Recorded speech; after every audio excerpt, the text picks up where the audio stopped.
Mr. Fletcher, do you believe there are any circumstances under which you or your followers can take the law into their own hands?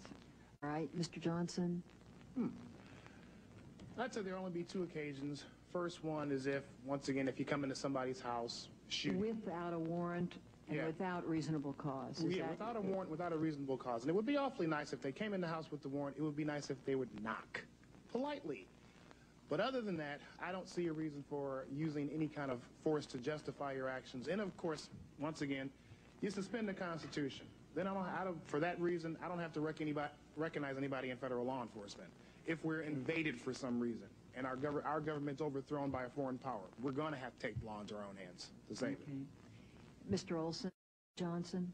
Yeah, first it's a question about blowing up a building. Are there any circumstances under which an individual is justified to blow up any building? After you've evacuated it and you wanted to cover up the evidence.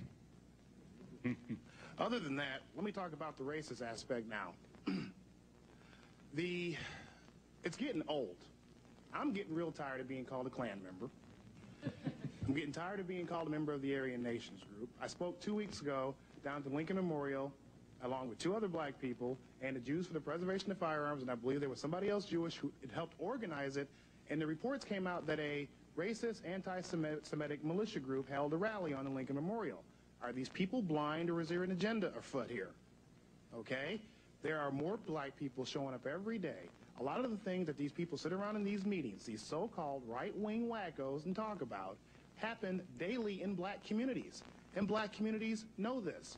The first people concerned seriously about neighborhood house-to-house searches and seizures were over in Chicago. They were black.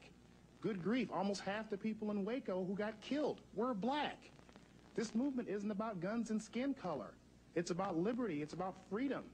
Amen. The same kind of legislation we're seeing coming down on everybody now came down on blacks just after the Civil War. That's why they're getting involved in this thing.